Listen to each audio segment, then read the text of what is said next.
કેમ છો વિદ્યાર્થી મિત્રો? મજામાં ને? હું વિશાલ મેર આજના આપણા ગણિતના લેક્ચરની અંદર આપ સર્વનું હાર્દિક સ્વાગત કરું છું.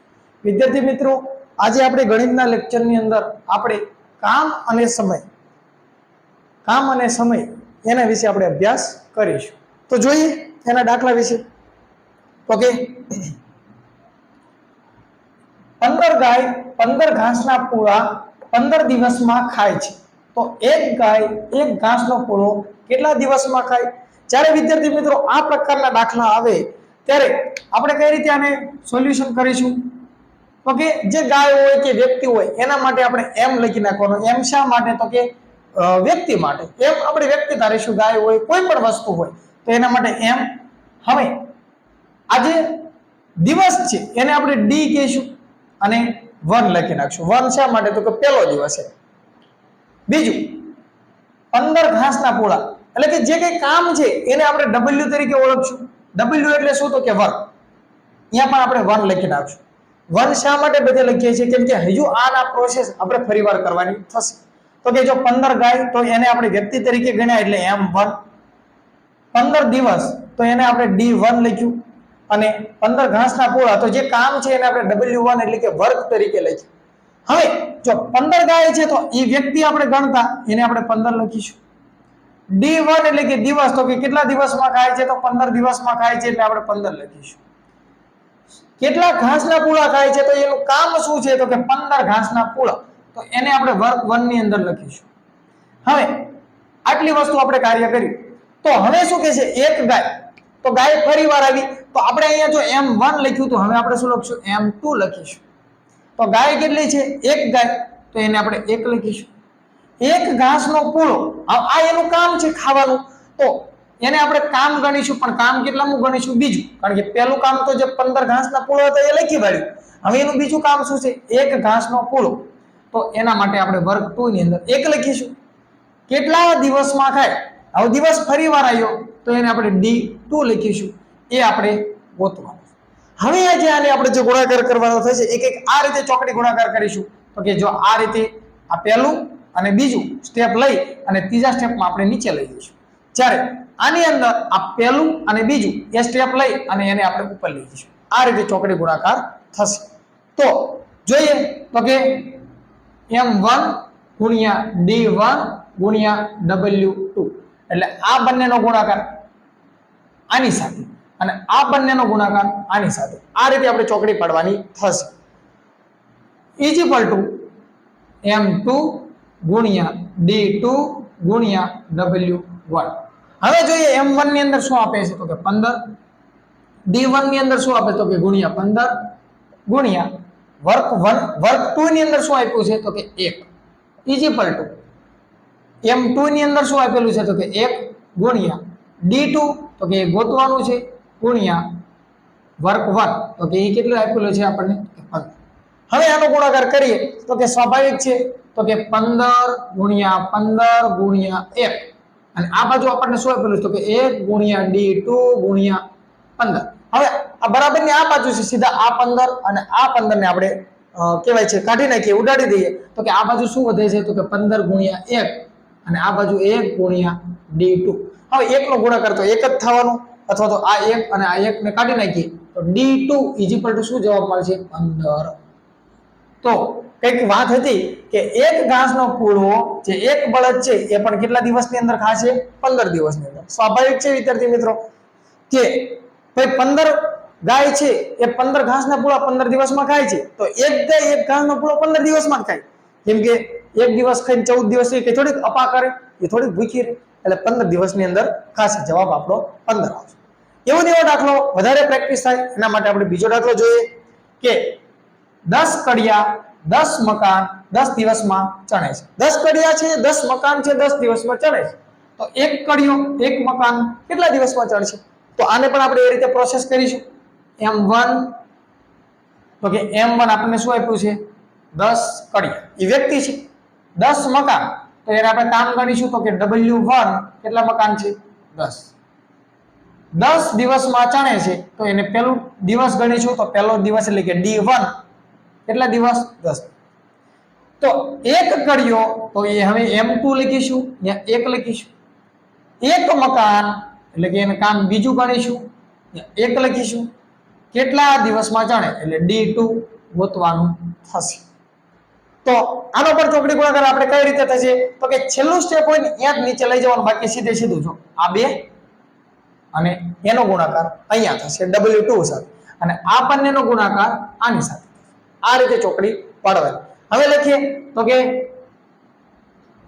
M1 ગુણ્યા D1 ગુણ્યા W2 is equal to M2 ગુણ્યા D2 ગુણ્યા W1. રકમ લખીએ તો કે 10 ગુણ્યા 10 આ બંને ગુણ્યા આ 1 ઇઝ ઇક્વલ ટુ 1 ગુણ્યા D2 ગુણ્યા W1.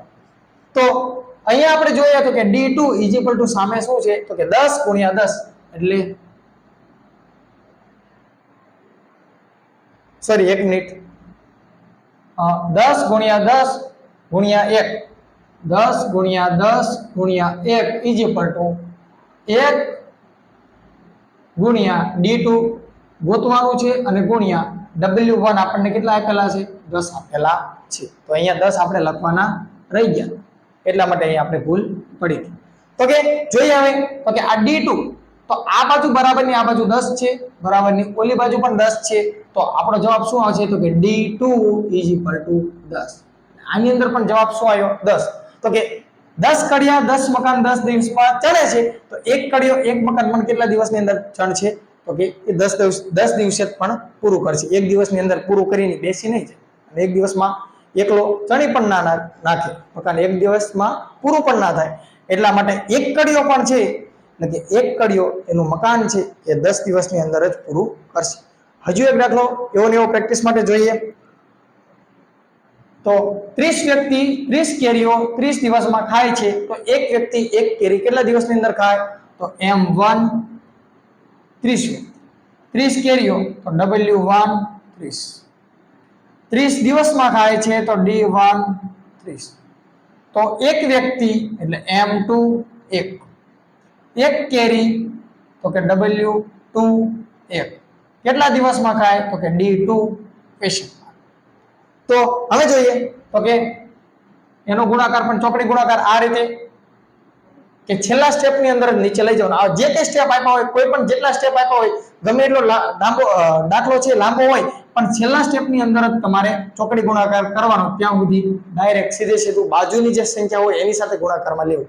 તો 30 ગુણ્યા 30 ગુણ્યા 1 ઇઝ ઇક્વલ ટુ 1 ગુણ્યા D2 ગુણ્યા 30. તો હવે બરાબરની પહેલે પાર 30 છે, આ બાજુ પણ 30 છે, એ જતા રહે. તો અહીંયા D2 ઇઝ ઇક્વલ ટુ જવાબની અંદર શું વધશે તો કે 30. એટલે 30 વ્યક્તિ જો 30 કેરીઓ 30 દિવસમાં ખાય છે, તો એક વ્યક્તિ છે ને એની એક કેરી પણ 30 દિવસે ખાઈ રહેશે. એટલે ભલે એથી પડી રહે ગમે રહે, પણ એક વ્યક્તિ છે એ એની જે એક કેરી છે એ 30 દિવસની અંદર ખાઈ રહેશે. પૂછ્યો તો રહેશે ને. હવે આની અંદર તમારે કોઈ પણ ચેન્જીસ કરવો હોય, દાખલા તરીકે અહીંયા તમારે રકમ બદલવી હોય તો પણ બદલી શકાય, એમાં પ્રોસેસ એ જ છે. દાખલા તરીકે એવું પ્રશ્ન આપે કે 30 વ્યક્તિ તમને ના આપેલી હોય રકમમાં, પણ એવું કે 30 કેરીઓ 30 દિવસમાં વ્યક્તિ 30 કેરીઓ છે એ 30 દિવસની અંદર ખાય છે, વ્યક્તિ તમારે ગોતવાનો હોય તો એ પણ આપણે પ્રોસેસ કરીએ. જોઈએ અહીંયા જ આપણે દાખલો જોઈ લઈએ.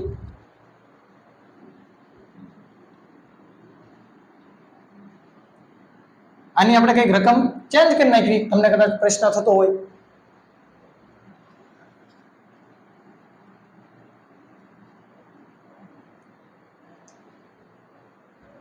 એ 30 કેરીઓ 30 વ્યક્તિ 30 દિવસમાં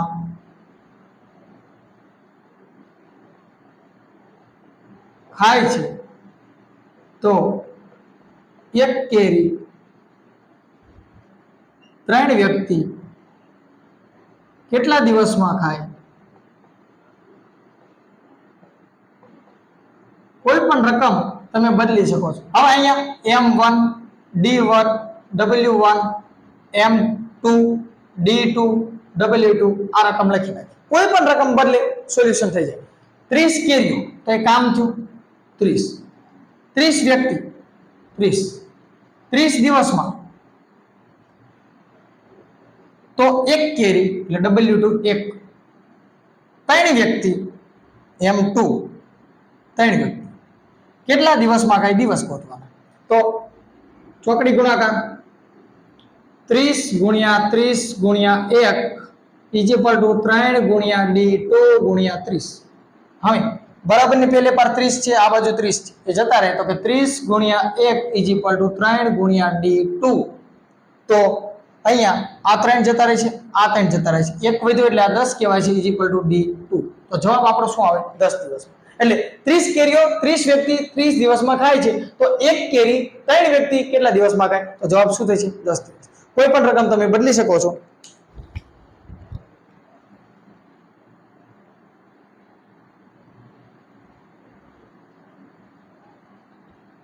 કદાચ જો અહીંયા પણ ચેન્જીસ કરવું હોય તો પણ થાય, કે સમજી લો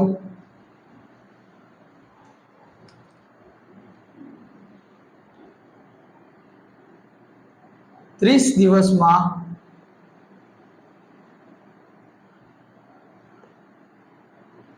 30 કેરીઓ કેટલા વ્યક્તિ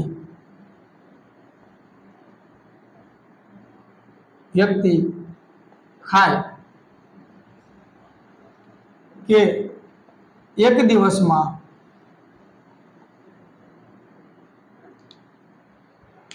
આની રકમમાં થોડુંક ચેન્જીસ કરવો પડશે.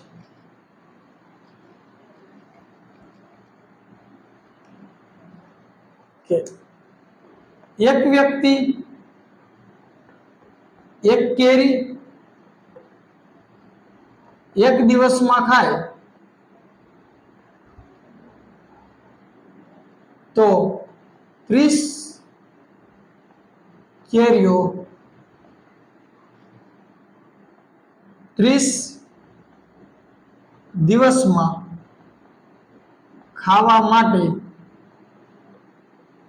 કેટલા વ્યક્તિ જોઈએ?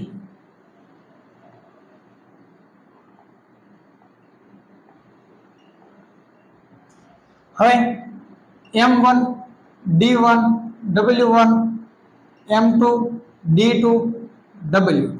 હવે M1 શું છે? તો કે વ્યક્તિ એક કેરી, તો કે વર્ગ એક દિવસ, તો કે D1 માં 1, તો 30 કેરીઓ તો W2, 30 દિવસમાં તો D2 કેટલા વ્યક્તિ જોઈએ? તો M2 ગોતવાનું. રકમ બદલવાની થાય તો કે 1 ગુણ્યા 1 ગુણ્યા 30 આ રીતે ચોકડી ગુણાકાર ઇઝ ઇક્વલ ટુ M2 ગુણ્યા 30 ગુણ્યા 1. તો બરાબર ની આ બાજુ 30 છે, ઓલી બાજુ 30 છે, તો કે M2 ઇઝ ઇક્વલ ટુ 1. તો એક વ્યક્તિ એક કેરી એક દિવસમાં ખાય છે, તો 30 કેરીઓ 30 દિવસમાં ખાવા માટે કેટલા વ્યક્તિ જોઈએ? તો કે એક વ્યક્તિ જોઈએ.